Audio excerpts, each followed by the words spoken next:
This is The Resilient Life, where we believe that every human will struggle in this life. Our challenge is to struggle well. I'm Ryan Manion. I lost my brother to war, my mom to cancer, and I'm the daughter of a retired Marine. I'm also a wife, mom, author, and president of one of the nation's leading veteran service organizations. Join me and some incredible guests as we explore the value of struggling well through life's inevitable challenges. Welcome to another episode of the Resilient Life podcast. This is one that I am very excited for. Not only do we have an exceptional guest today, but also one of my good friends, Stann.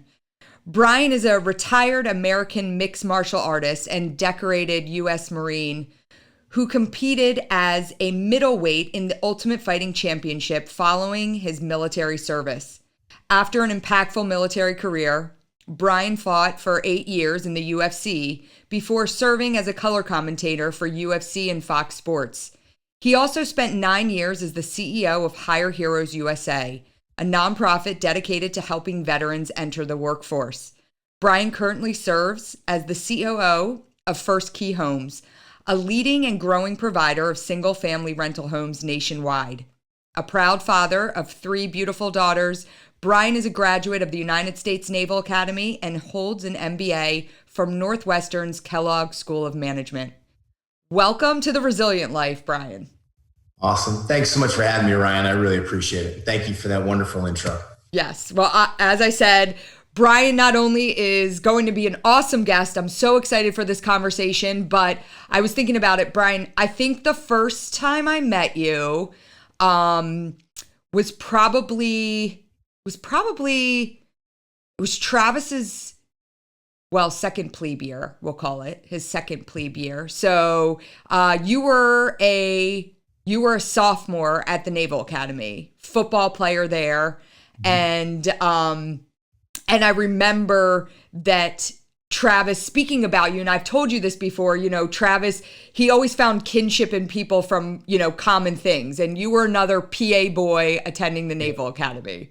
And you hailed from Scranton, which my all-time favorite show ever, The Office, was based off of. And, I remember Travis talking about you, and he spoke so highly of you and just your commitment to, I think there's a couple of different types of people at the midshipmen at the Naval Academy. I think there's those that come in and don't really know what they're going to expect. And I think sometimes they're thrown a little bit for a loop in all of the rigors that go along with it. And there's others that just flourish and thrive and, adhere to the discipline and dedication it takes to be a midshipman. And not only was my brother one of those, but you were as well. And I think he found that common theme with you. And I think that's probably one of the reasons that you guys bonded so much. Yeah, it's funny. We both cared about, the academics, the athletics, but then also, the military performance side of it. Yet at times struggled with a balance, right? Because at the end of the day, all these things that you are really focused on and want to perform well in, you're also a kid, you're also a college kid, right? So you also want to have fun, and you hear about the experiences your friends from high school are having, and balancing all of that and trying to conform to the rigors of the Naval Academy and the expectations. We shared in a lot of ups and downs, and I'll tell you, and it kind of coincides with the name of this podcast, but those ups and downs are really what form you. And I think back, had I had a perfect time at the Naval Academy, I don't think I would have been as prepared, to be an officer.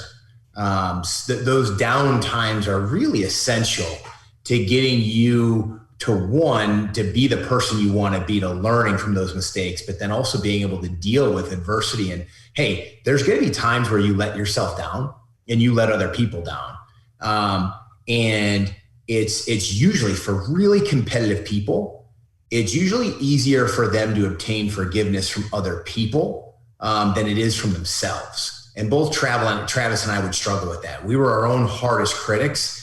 and getting ourselves to forgive ourselves for making a mistake was tough. And I think the Naval Academy really helped us in doing that, as well as athletics, right? The athletics there too. It helps you to forgive yourself so you can be confident, move on and grow, because as a leader, you don't have time. There's no time for sulking. There's no time for feeling sorry for yourself.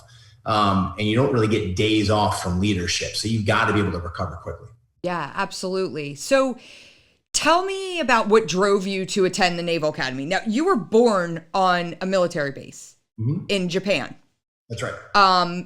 But then what was it? Was it that and just kind of having that imbued in you, being born in a military environment? Like, what drove you to attend the Naval Academy?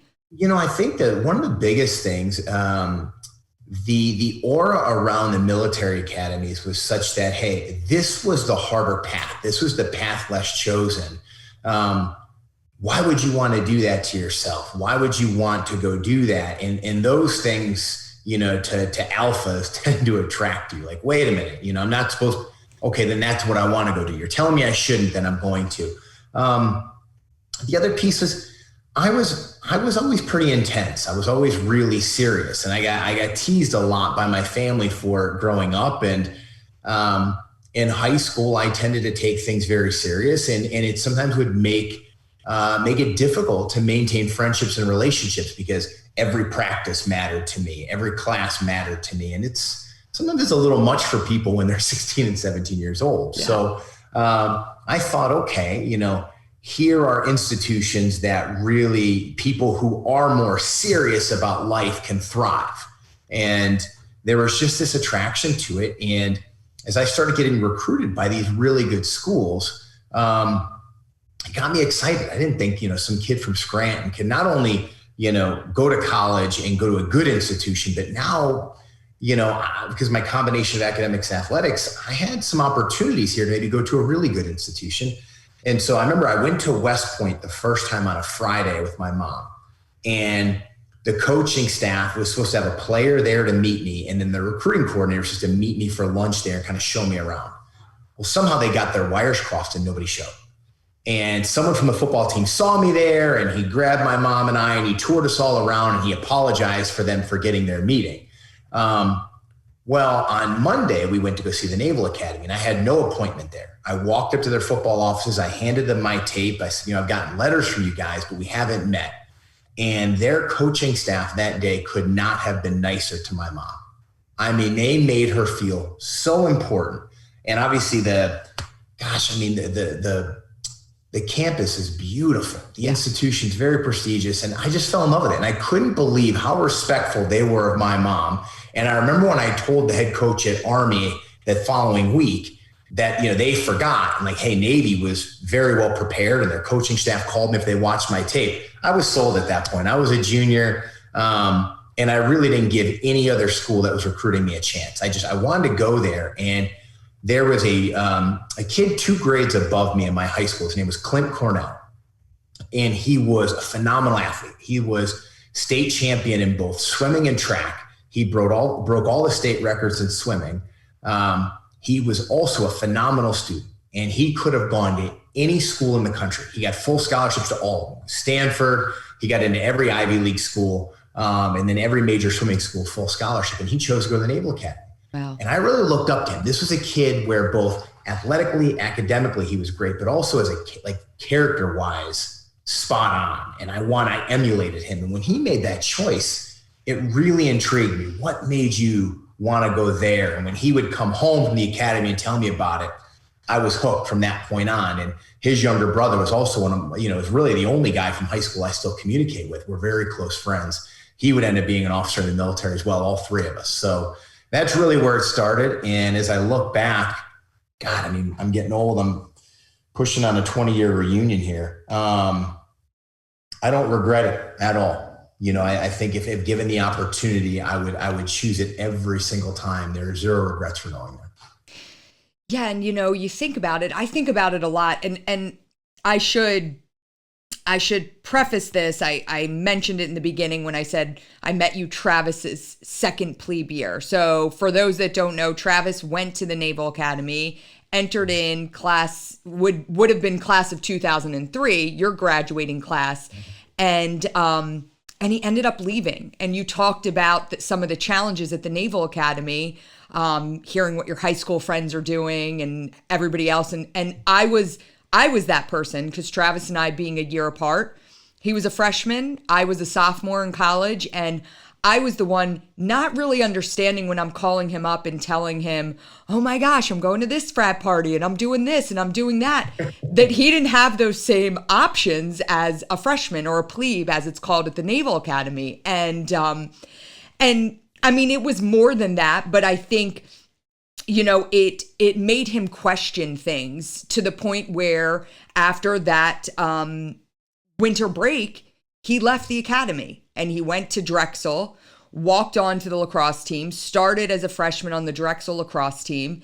And I'll never forget when he called me and he said, it was probably, you know, April at this point, March or April. And he said, I made a mistake. I shouldn't have left the Naval Academy. And I'm like, Dad's going to kill you. And I'm, you know, well, I don't know what you're going to do. I'm like, I guess tell him. And, you know, he went back to my dad and he shared with my dad that he made a mistake and he wanted to go back. And I remember my dad saying, you know, well, it's virtually impossible, but if you want to do it, it's all on you. Go for it. And my dad drove Travis to Annapolis, but that's kind of as far, like parked and said, walk and see what you can do. And he ended up getting back in. And, you know, he talked a lot about just that idea of him leaving and seeing this. He talked a lot about when he was at Drexel, it was a different kind of kid that was there. And, you know, he realized what he was missing by leaving the Naval Academy. So we went back, and he's now class of 2004. He's a year behind you because he actually has to repeat the entire plebe year again, including plebe summer, which is not fun and very demanding. And he knew, I've got to do it all over again.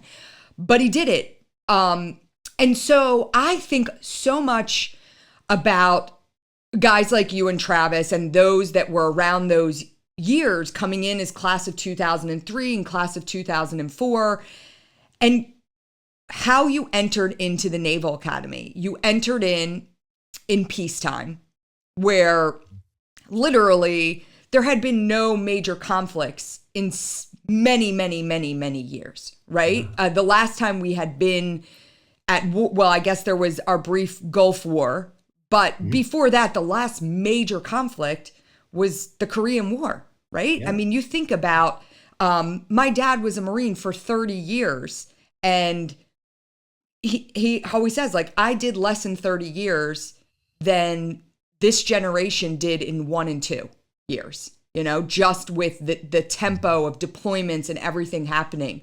But you guys entered the academy in peacetime, and then September 11th, 2001 happens, and everything changes. Everything. It was, it's so hard to try to describe to people, to have them comprehend. You're 18 years old, and you are making a decision and signing on a dotted line that basically says, for the next 9 years, I'm committed, right? Because you owe 4 years of college and then 5 years minimum of service. If you choose to be a pilot, right, it could be much longer, right? You could be looking at 13 years total commitment that you're signing up for at age 18. That's a lot. Yeah. And every single freshman thinks about that while they're there. Wow. I mean, am I really ready to make that kind of commitment? It's hard. And you talk about 9/11 and how much it changed. God, it almost feels like the institution was completely different. And by the time I was a senior, we had already had friends that were then deploying to Iraq during that time. And, you know, you've heard me tell the story and how crazy it is as we got older, right? Quickly having friends that were killed in action. Yeah. You know, in fact, I remember at one of my amateur fights during infantry officer course, right? I had a fight that night, and I'm in a hotel room. And the phone rings and Travis's face goes blank. And I'm like, what's wrong, Travis? And he doesn't want to tell me. And I'm like, look, I knew, because at that time we were getting these phone calls more and more frequently of friends of ours who were wounded. And that's when Travis told me that JP Blacksmith was killed. And here we were gearing up for an athletic competition, and the amount of sadness and guilt, coupled with appreciation and just sheer surprise. Like, you know, to me, JP was like the all-American guy. You can't kill that guy. Yeah. He's 6'3", blue eyes, built like a Greek god. There's no way. And it was such a change, and it's such a different life that I give so much credit to these young men and women who have gone over the last 10 to 15 years, who they signed up knowing. Right. And I am going to war. I'm 18 years old, and I'm going to commit for the next 9 years of my life, knowing that a portion of that is going to be spent in combat operations. That speaks a tremendous amount about those young men and women who are making that choice at that age. And I think it is something that we overlook in this country when you think about the impact of having an all volunteer force and the things that feed into that, right? You and I both do a lot of work in veteran service organizations and helping them transition, and not just having a successful transition, but finding real success and happiness in life. Because if the younger generation of high school kids look at the warrior class of our country and they look at them as victims or losers, or like only people who have nothing going on in their life volunteer to go serve in the military, we're in a very dangerous place. And our all volunteer force will go away, and we would have to have a draft, and not to mention the economic impact that happens if they don't make a good transition, and how much money it costs this country in tax dollars to take care of them, right? So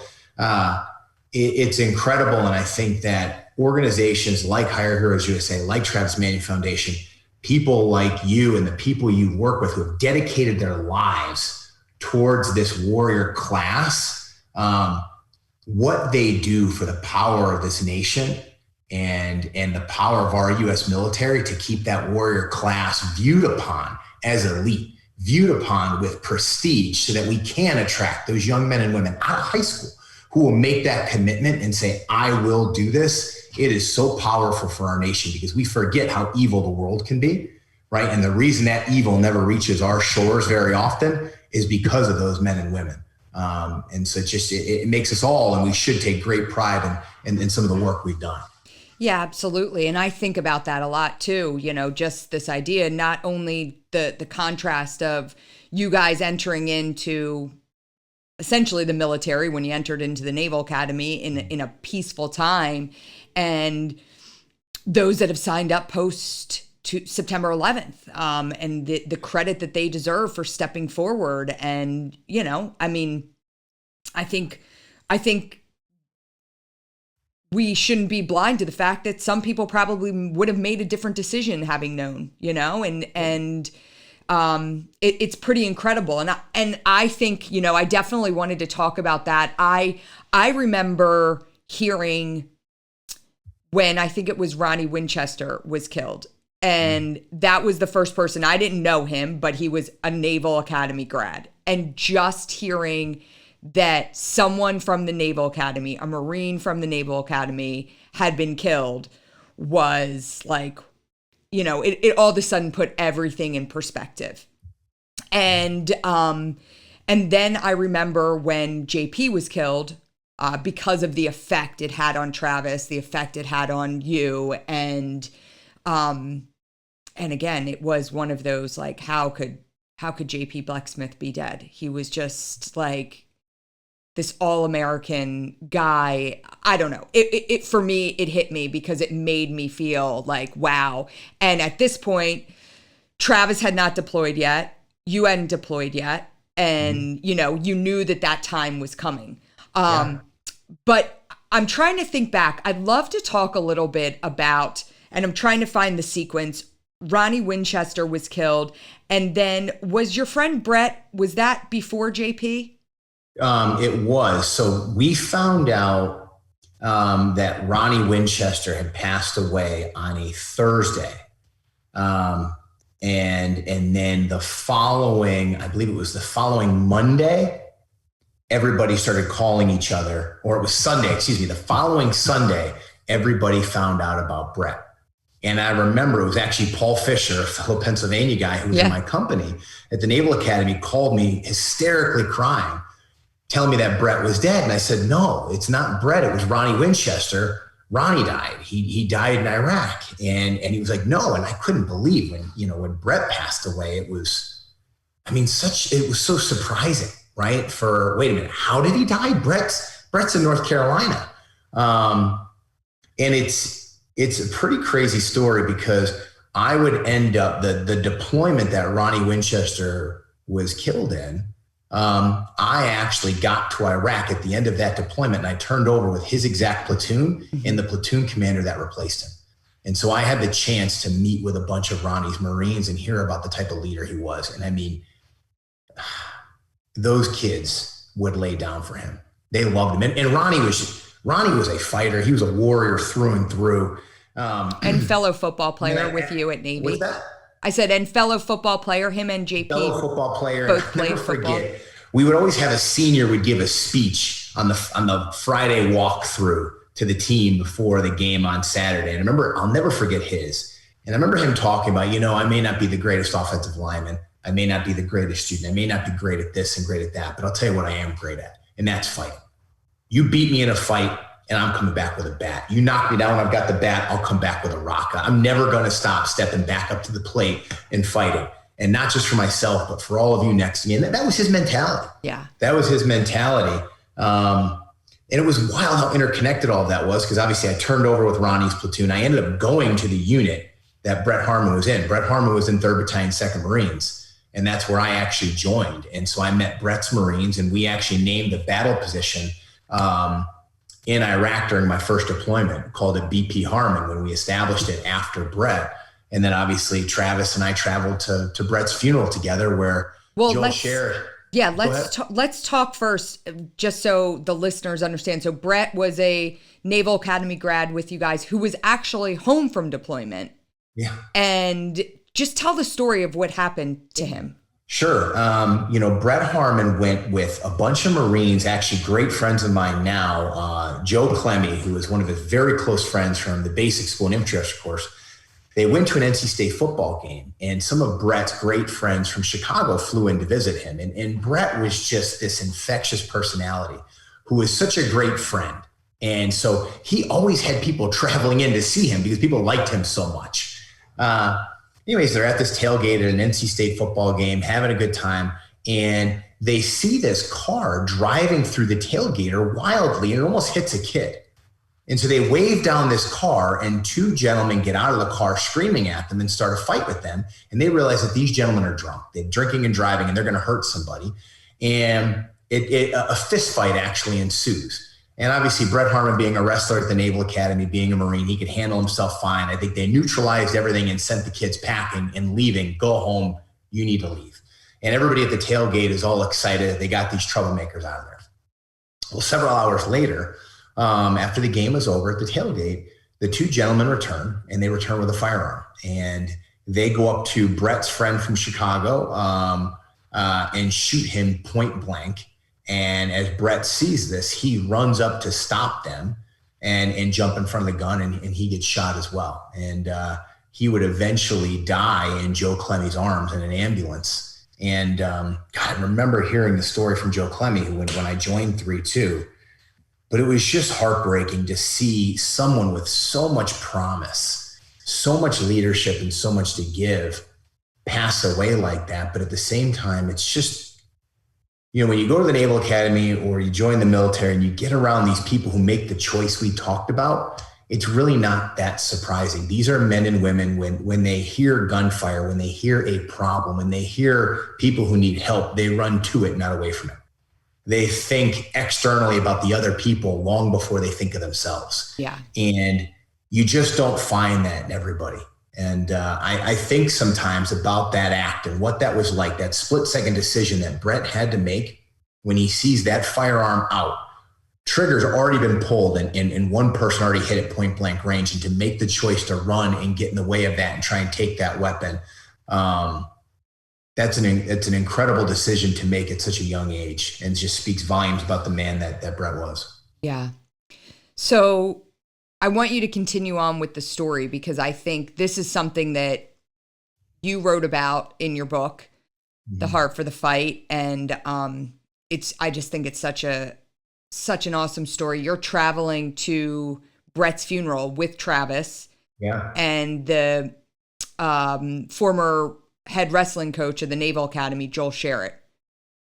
Mm-hmm. And Joel has us on the plane, and Joel's another intense guy, and he really fell in love with all the leadership aspects of the military academy. He says, look, I know you guys are hurting right now. I know you're confused. And what I want you to do on this plane ride is I want you guys to write your own eulogy. It's an exercise in kind of overcoming grief and really remembering your friend and thinking about, hey, what would you want written about you? What would you want said about you? And then I want you to think about, the things that would be said about Brett, how that aligns with the man that he was.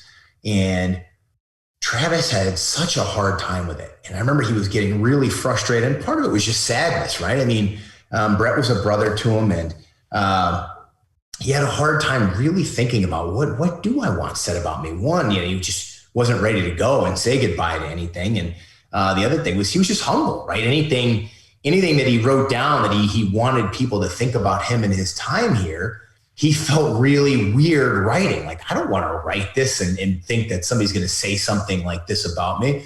Maybe they'll all just laugh, nobody better cry. And so, I remember, when we were carrying Travis, talking to Joel about that, and the look in both of our eyes, what are the odds, right, on the way that this would happen, and now Joel was going to deliver that eulogy. It's something I think about all the time. I keep the prayer card that you guys had at Travis's funeral. I always keep it in my car. I always keep it there because I just feel like he's keeping an eye on me and my kids, and just kind of want him looking over them. And if he can, like he would, just get in the way and keep them out of trouble and keep them safe. So anyways, it's so intense to think about. And, do you remember when he lines up in that, hey, not only would Travis pass and Joe would give the eulogy, Travis is the one who told me about JP Blecksmith. My second deployment to Iraq, I would end up turning over with JP Blecksmith's company. And I met all of his old Marines. I met the lieutenants he served with. And my battalion commander at the time was JP's executive officer. It was the one who zipped up JP's body bag. And so just that interconnectivity, because it's such a small community. I remember too, and it's funny because Joel did deliver the eulogy at Travis's funeral. I regret it a lot because, I was asked to speak and I did, but I went up and read a poem because I didn't think I could gather myself to do anything than read something very rehearsed. And, I feel like I get to speak about him enough now, but, I wish I would have been able to stand there in that room. But I also remember, to finish up that story, Travis did have a hard time putting words to paper. And you talked about it in your book, but Joel kept saying that he would write something and then he'd cross it out. He'd write something again and cross it out. But what he ended up putting on that paper was just one line, and it was Travis Manion was a man who wasn't afraid to stand up for what is right. Yeah. And I think that that's the truth. That's who he was, right? That's exactly who he was.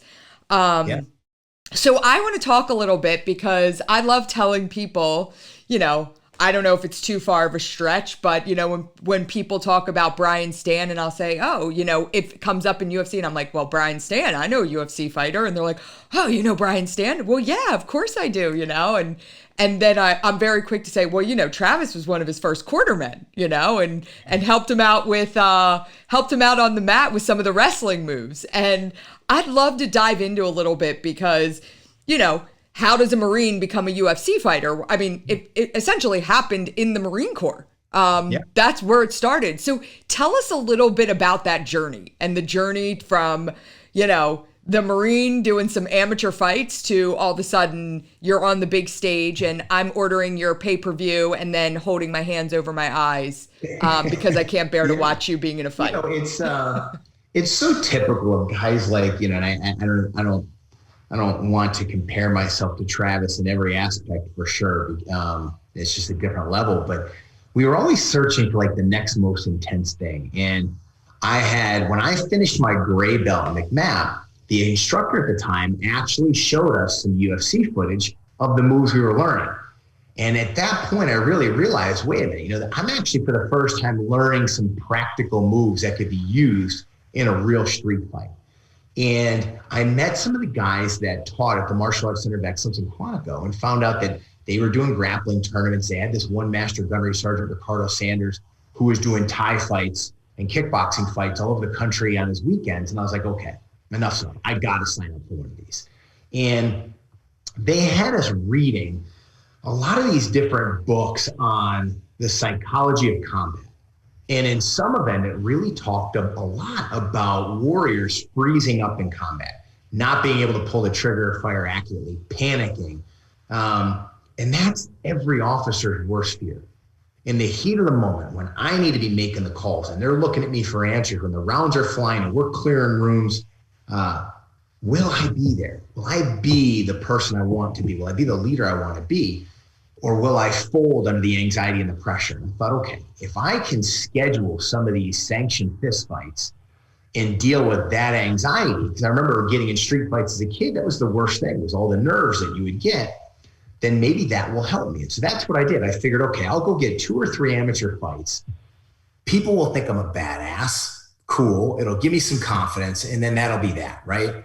And so I would find these people on base to help me train. And here, this person did some kickboxing. This person did some Golden Gloves boxing. Travis did some wrestling. And so I had asked that master gunnery sergeant to start training me in kickboxing. I signed up for a local school out in town in jiu-jitsu to start getting some work there. And then Travis and I would routinely, there was this one corner room at the basic school that was like their dojo. And it was a dump, but it was just all we had. And I got the key to it. So he and I would go up there like 8:30, 9 o'clock at night, blast some music and beat the shit out of each other. No clue about head trauma, any of that stuff, right? We were just going at it. And my favorite parts would be when Travis would obviously try to kickbox with me, because those would be the moments that I would win. Yeah. When I would kick him in the leg to the point where he no longer liked it, Travis would hit me with a double leg that I had no chance in hell of stopping. And then he would get on top of me and he would punch me into a pulp until the bell rang, or I could kick him off and maybe luckily get up the wall. And then we would rinse and repeat over and over again. And, these lieutenants would see us kind of like walking down from this room covered in sweat, blood, gloves hanging off our shoulder. What the hell are you guys doing? Right. And so some people would sometimes venture in and want to participate, but it started from that. And Travis also wanted to compete. And when I got back from my first deployment, I remember one of the gunnery sergeants I trained with from the Mace, he said to me, hey, look, you've done a couple of these amateur fights. And he cornered me with Travis in the fight that I lost right after we found out JP had died. I just wasn't there mentally. I remember he said, stop doing this for free. At least get paid to do it. The Marine Corps is probably not going to know about it. You could always try and request that they would allow it. And so I took him up on that. When I got back from Iraq, it was actually the week before I get back from Iraq, I got on Kuwait, I got on some internet and started emailing these little captions that they had on these fight websites, World Extreme Cage Fighting, Sport Fight. And I was emailing them, telling them, hey, look, I've got a 2-1 amateur record. I want to be pro. I can't fight until this date because I'm currently in Iraq. And, one of the promoters called me. He passed and look, I need you to go get some pro fights. And that was the WEC. And out of nowhere, Matt Limlin, who was an Olympic silver medalist, who was at the time the #1 ranked UFC middleweight, gives me a call and says, hey, I'm looking at you for my sport fight card. I had a couple of injuries drop out and I could have a fight for you in 2 weeks, but I'm not giving you a pro fight. You're going to fight amateur. I said, I'm not interested. I'm not doing this for free anymore. I want to, look, I want you to give me a shot. He's like, no, you don't have enough of a record. Nobody's going to want to watch you fight, and you're probably not going to do very well. And Matt was always this really blunt guy. And I said, okay, I get it. So I can go fight for my country, right? But I can't fight in your ring on your Saturday night card. Listen, I may not be any good, but whoever I fight is in for a fight. I promise you that. Wherever he puts me in that ring or that cage, whatever you have in your setup, I'm going to be swinging at him as hard as I can. So give me a shot. So he says, finally, okay, fine. I've got to fight for you 205 pounds, but you're fighting one of my guys that trains with me at Team Quest. His name is Aaron Stark. He was an all Big Ten wrestler at University of Wisconsin. And he's been a pro. How do you feel about that? It's like, I'll take it. He's like, well, you got to tell me a little bit about yourself. I said, well, I'm a striker and I've been training for, about a year, but I had to take 6 months off or 7 months off while I was in Iraq, but I tried to train while I was out there still. And he's like, okay, great. The weigh-ins are going to be on Friday, fights on Saturday. So I'll fly you out here on Wednesday. I said, no, the fight's in 8 days now after these negotiations. I said, I can't get the time off from work. I'm a full-time officer. I'll leave on the last flight out Friday night out of Jacksonville. Can I weigh in the day of the fight? I'm thinking like I need him to do me a favor. It's his guy I'm fighting. He's like, yeah, perfect. You have no time to cut the weight. You weigh in the day of the fight. You're going to be jet lagged. Yeah, come on in. Yeah. He goes, look, I'll pay you $500, but I'm not paying your flight and I'll get you a hotel room. Done. I'm going to get paid $500. Then I looked up the flights and realized, nope, I'm losing $300 on this fight actually. So I landed at 1 a.m. On the actual day of the fight, Saturday. And the guy who picked me up at the airport trained a little bit at Team Quest and knew something about my opponent. He was like, well, who's going to corner you?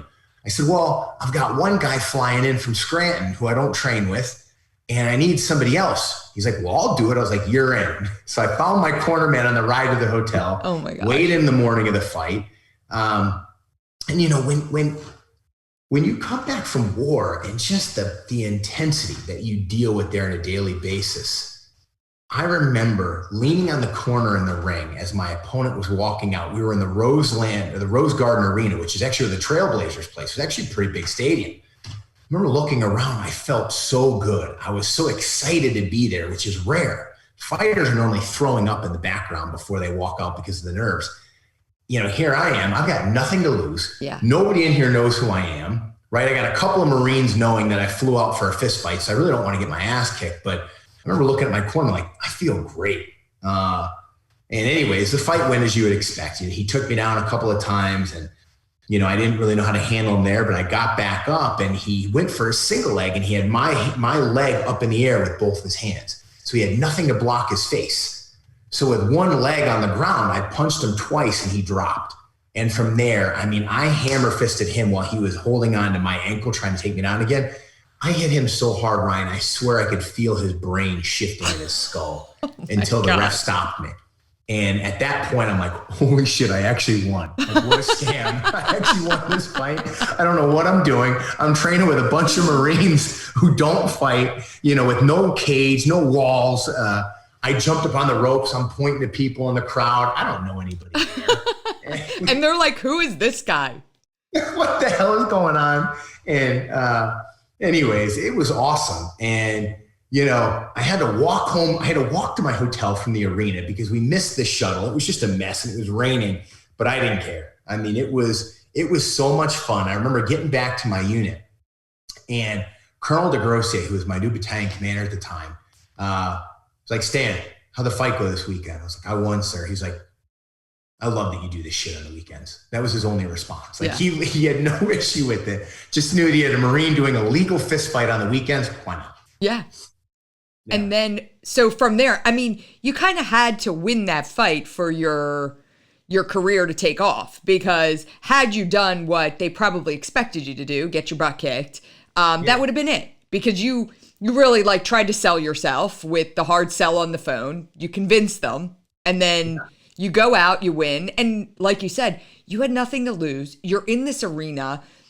These guys who had been training, sure, they may have had the training, but they didn't have the mental fortitude that you did when you had just been serving overseas for the last 7 months. There's no way there's nothing they could have done.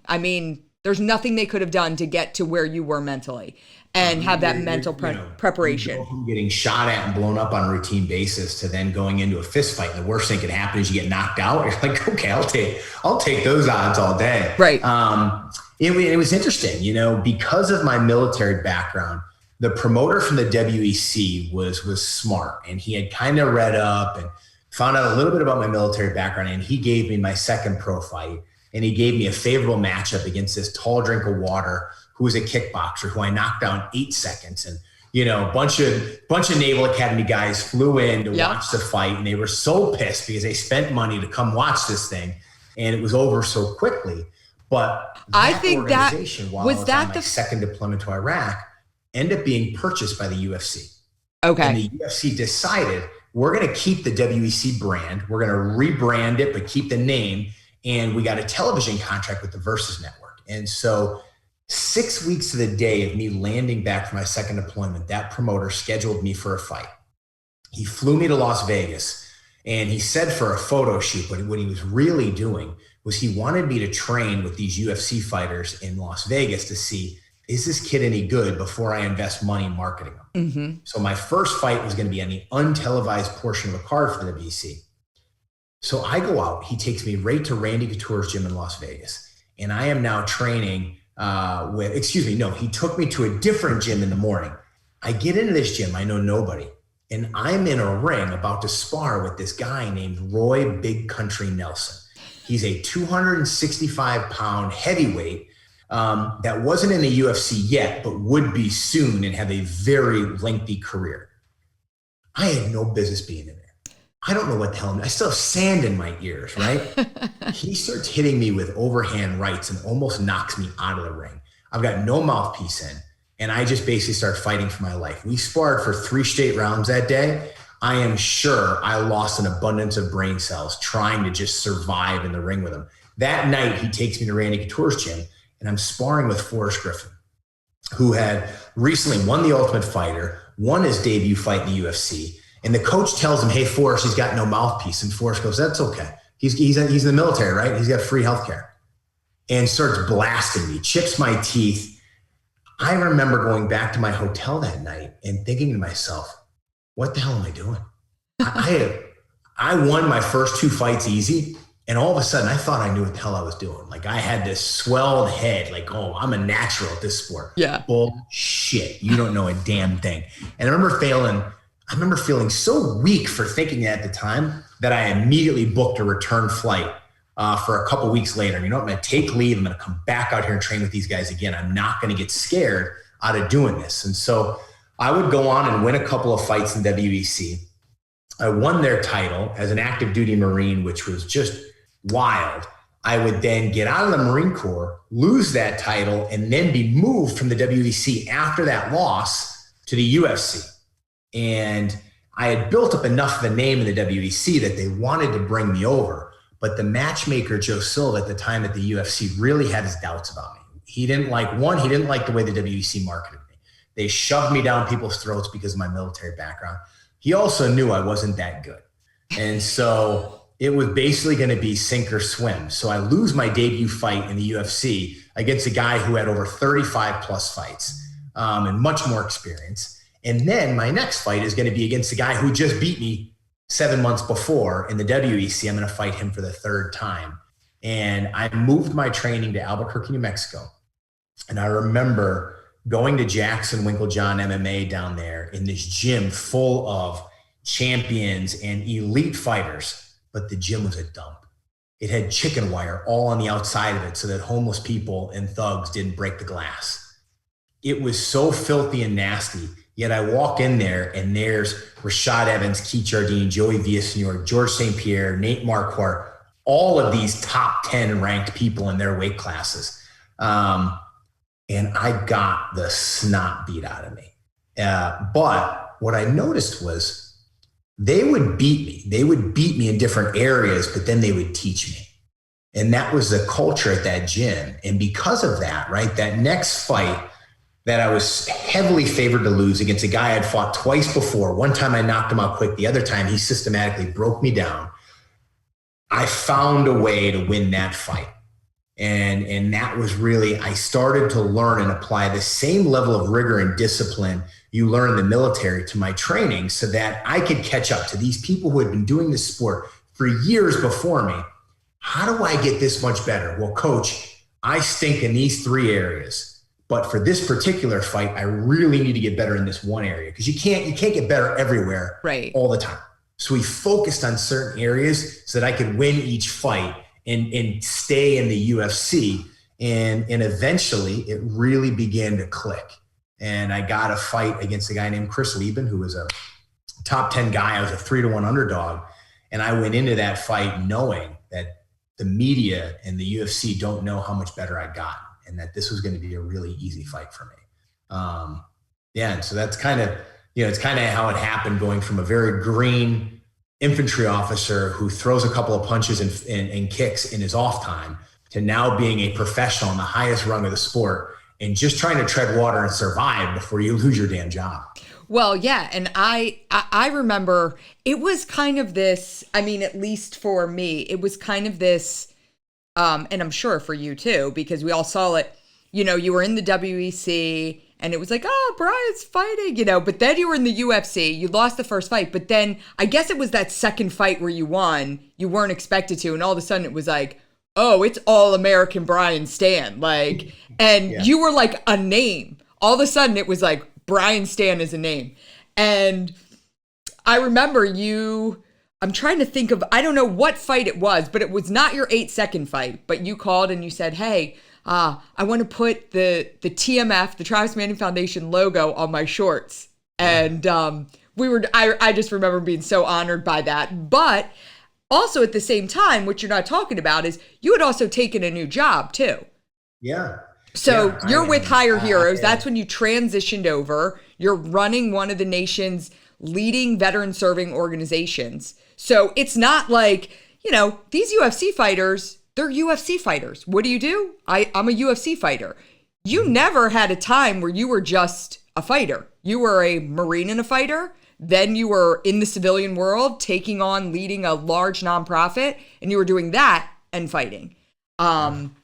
So, tell us a little bit about that transition for you, leaving the Marine Corps, entering in, staying and making sure that as you leave the Marine Corps, your objective is to continue to help your men and women who have served. And, you really could have gone and done, you could have thrown everything into the UFC and trained 12 hours a day, but you took this leap where you said, I'm going to try and do both things. Yeah. I was really fortunate in that as I was transitioning out of the military, I met a man named John Bartis, who you've come to know as well. Yeah. Great guy. Never having had a father, I met a guy like John and our relationship just grew. And, he's one of those people that when he gave me advice, some people, all of us have people in their lives that they just listen to because they know that that person genuinely, truly cares for them. And their advice is coming from real experience, wisdom, but also love. And I remember him giving me this opportunity at his company, Med Assets. And that really formed because while I was still a Marine, I was being a spokesperson for this concept he had just started Higher Heroes USA. So I started wearing their logo on my shorts right before Travis Manion Foundation started. And I always had an intrigue that, hey, I think I could help this organization more. And so when I transitioned out and took a job, it was more along the lines of, hey, this fighting thing is cool. I have to be reasonable. I've got a kid, I've got a family, and I can't put all my eggs in this basket because if I lose a couple of fights, I'm done. And then what? Did I really go to the Naval Academy, be a Marine officer to try and pursue a fledgling fist fighting career? I had to be very realistic with my dreams. And then as my career started to take off a little bit, having the opportunity to not just have that be my identity. And that was what John always encouraged me to do. He's like, Brian, just be careful, right? Be careful that being a fighter doesn't now all of a sudden become your identity because you're more than that. Yeah. And he'd asked me, what's your real passion in life? And while I was extremely passionate about fighting and competing, I was truly passionate about leadership. And that's what really quenches my professional needs and helps me to be the best version of myself. And leading Hire Heroes USA not only gave me that opportunity to do that, but it also gave me the opportunity to kind of deal with the emotional part of that transition. You know, when you transition out of the military after combat, there's a lot of things going through your mind. And I had a lot of guilt.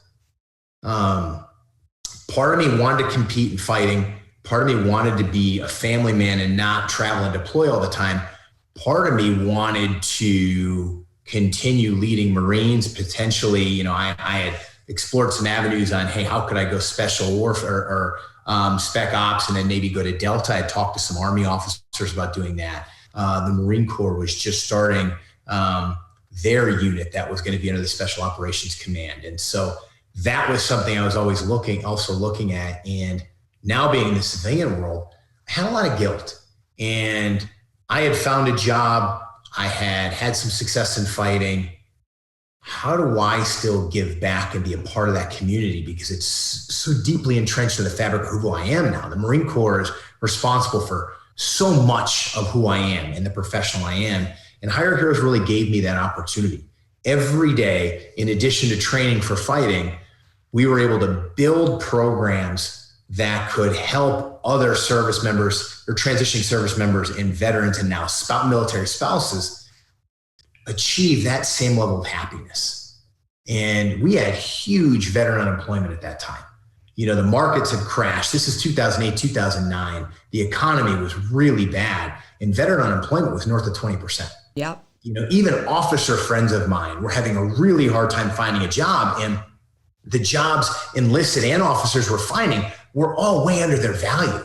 You know, enlisted leaders finding hourly paid positions that they should have been competing for salary. They should have been leading teams, and they were miserable. And so naturally you see mental health issues off the charts. The VA waiting list to go see someone on your mental health was extensive.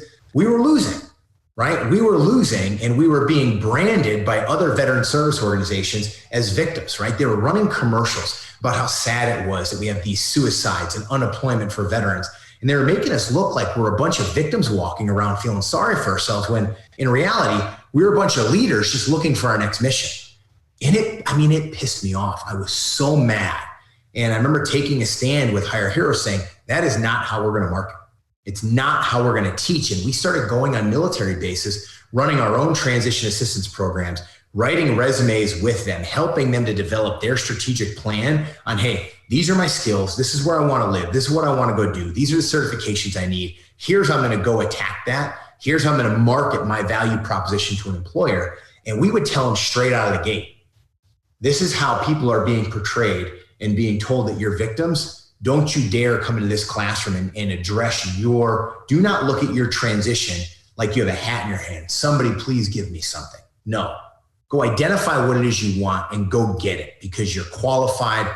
You're excellent. Look at the things you've done. You're never going to find a job that's harder than the last one you just had, you know, in combat. And so I remember devoting so much energy to it, but it was the challenge was obviously I could never dedicate myself fully to fighting as much as maybe other athletes were. But the gift I received to counter that was really having this other thing that was so much part of my life that was giving back. Yep. And wanting to build this and wanting to leverage the notoriety and the name, as you mentioned, I was building with the UFC, leverage that for the cause over here. Because Hire Heroes, we were able to get a lot more attention on it, leveraging that, than we could have on a nonprofit budget. As you know, nonprofits are judged by how little money they can spend, whereas other companies, you look to make all kinds of strategic investments. We can't go do that, right? How dare you try to market your brand so you can grow your fundraising, so you can deliver more service to people who need them. The ultimate crux of nonprofits. Journey, and one that I'm really still on. I'm still doing things every day for Hire Heroes and trying to help other veteran service organizations and leverage any success I have to do it. But, I am proud that I didn't take a more selfish route at that time. that I remembered where I came from. I remembered the men and women who helped me get there. And more importantly, the men and women who never had the opportunity to go after their dreams, right? Because they died in service to our country. And they had hopes and dreams. They wanted to raise a family. They wanted to have children. They wanted to go achieve that next great career, and they never got that chance. And I always have this feeling like, man, I owe. No matter how far I get, no matter what I've done, I owe, we cannot forget that. Yeah. And you say that now, but like you really lived by that, because you get into that world of the UFC and there's a lot of glitz and glam. There's a lot of big people and big names. And I'll never forget, I would say it's probably almost after every fight, you would make mention of guys like Travis and JP and Ronnie Winchester and Brett Harmon. And, you knew that if you were saying their names at that moment after a fight, that they were on your mind leading up to that fight and during that fight. And so, you live by that every day. And I see that in you all the time. And I always say how grateful I am as a sister to know how much you hold my brother's memory with you. And I know that other families feel that same way. It's important, throw everything away, the nonprofit, I always say, Travis's name in the Travis Manion Foundation, it represents this generation of men and women. But at the end of the day, like, Travis was my brother. Like, he was my brother. And, it means so much to me to know that guys like you are remembering and honoring his memory and his legacy from a personal perspective too. And, I think that leads me, one of the other things I want to touch on before we wrap up here is one of the things I always marvel about you is, and you talked about, like, I could have just gone full-blown fighter, but I had to think about my family. At the time, I had one daughter. You now have 3. Being a father to you, it only takes talking to you for all of 2 minutes to know how that is the most important thing in your life. And now you're entering into a blended family. You've got more daughters you're taking in, a beautiful fiance. And I want you to talk a little bit about what it means to you to be a dad and how important that is. And again, it doesn't take long to figure that out, but I'd love for you to dive into that a little bit. Absolutely. It is the greatest part of life. I always love, nighttime is my favorite, right? When it's bedtime, because there's something about that moment where it's just me and my daughter. And I say goodnight to them. I always make a point to tell them how much I love them, how proud of them I am. And I always love it. It never loses its effect on me. They always tell me, I love you, Daddy, before they go to bed, and they give me a hug and kiss. And God, it's the absolute world. And in all of this, right, there's nothing we do that's more important than raising our children and teaching them. And it's hard as your kids get older, right? I now have a teenager. I now legitimately have a teenager, a young woman that I'm trying to raise at the same time. I've got another one who's 10 and another one who's 7. And every day, the challenge is we try to be so prepared and so detailed with whatever it is that we do for a living in our job. And sometimes we forget to be that detailed and diligent with our own children. And so those are the things that I try to focus on a lot. And when you're now blending a family, which, a lot of people listen to this podcast, maybe they're done, are doing, or are going to do one day. It's hard. You're got to take into consideration so many other people's opinions. Here you are, you're trying to work on co-parenting with someone that you obviously could no longer be married to, right? So there's already embedded challenges there. Blend in with a new family where, the person you love may have different ways that they want their children to be raised. And they've got to co-parent with someone else as well. And so it brings a lot of challenges. And number one is communication, right? That we could always be better at. And that's something that I continue to want to work on, and co-parent, the communication to the co-parents, but then also with the kids on how they're doing. I obviously, as a dad, there's going to be times where you discipline your kids, but I have all daughters, trying to maintain the relationship where I spend time with them, I invest in them, I love being with them.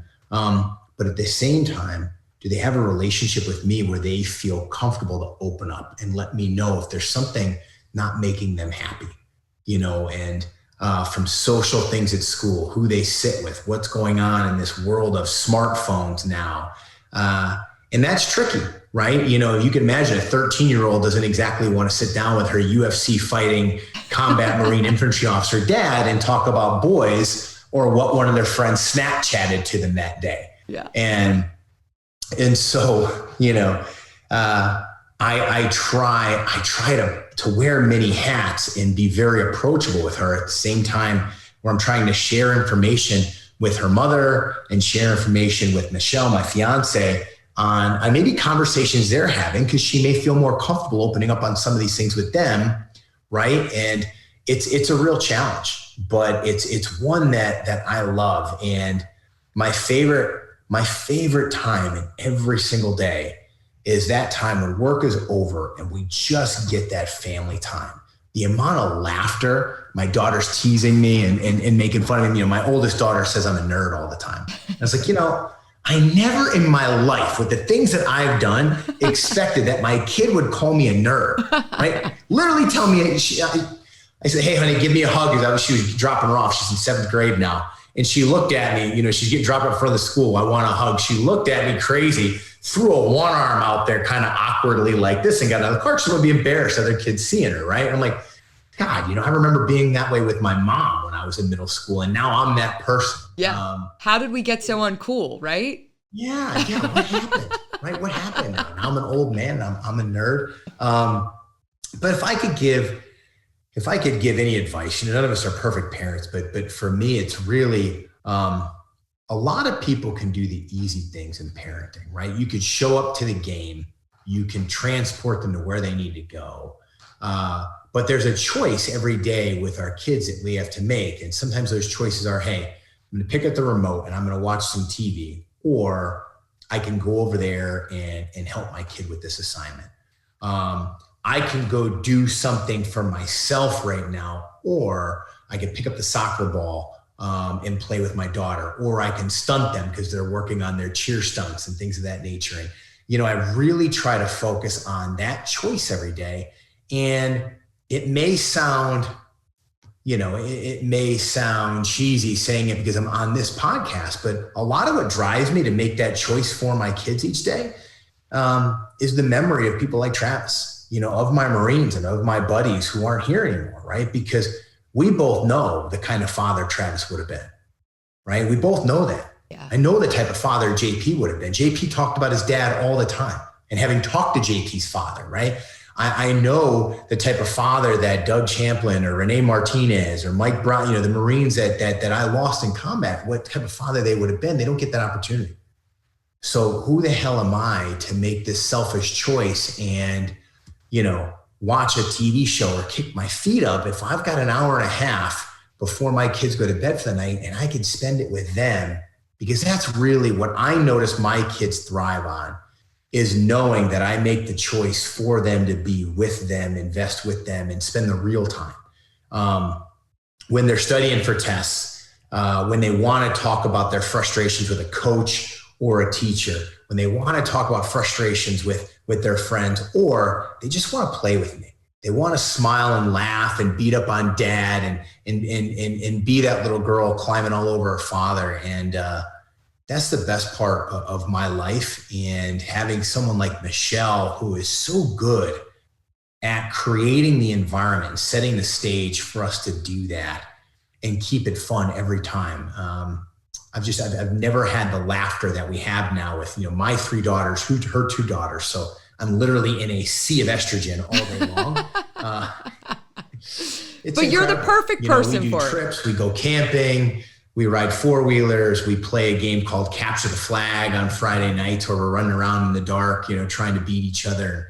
we've got our little nicknames for our teams, and it's incredible. And I try to take moments like now and just remember how grateful I am, because I get those opportunities, and men that I serve with are on my left or right. And you play the game of inches, and the odds weren't in their favor, and I got lucky. We've got to make the most of it. Yeah. And you don't have to be in combat, right, to be lucky. There's lots of people who die every day with horrible accidents or sicknesses. And right now we've got, a pandemic that's going on, and people are losing grandparents and parents and people, to this as well. And we just can't take our time for granted, because there are people who were better than us who would have invested that time and made those children's lives better. Yep. And your commitment to your kids, it shines through. I've told you that before.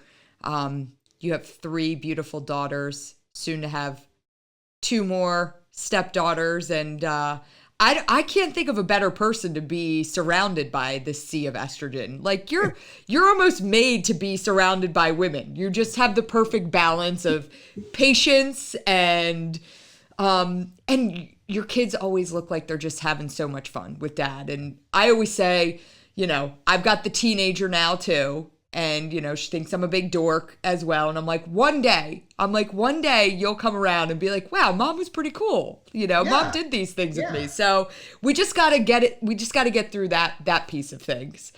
I don't want to get a rush line, because, we're old enough now, right? Like we're 40 now. I don't really want to be 25. 50. I don't know what you're talking about, but okay. You look a lot younger than I do, so.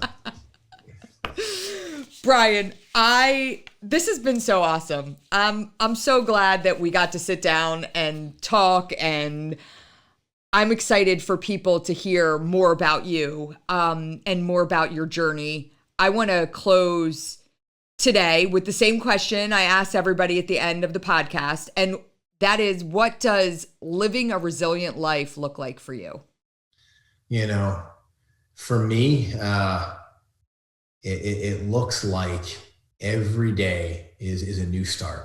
Every day is a new game. And the things that went wrong yesterday, the things that went wrong in my past, the things that broke my heart in the past, I can let them be an anchor, or I could let them be a catapult. And, men like Travis, men like Willie Coprince, like Garrett Meisner, like JP Blecksmith, they would never want their death or any grief I have about it to be an anchor around me. I dishonor them by doing so. Right? Spending that time with my kids to be a better father every day, try to be a better man every day, be better at my job, invest in the people I work with and my family. That's the name of the game. And that's what memorializes their memory, is living this life to the absolute fullest and continuing to get better as a person in their memory. That's living a resilient life for me, and not allowing anything to be an anchor. And I hope that example shines through to my daughters, because life is going to knock us all down, and we've all been knocked down before. It's going to happen again.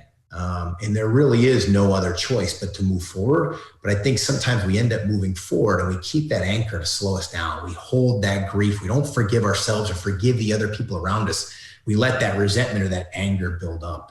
And that's not resilience. Yep. I love that. Don't let your hardships be an anchor. Every single day is a new game. Brian Stann, thank you so much for joining us for another episode of the Resilient Life Podcast. Please make sure to like, subscribe, and share with your friends, your family, with anyone you know. And thank you for joining us for another episode. Thanks so much, Brian. Awesome. My pleasure. Thank you so much for having me, Ryan.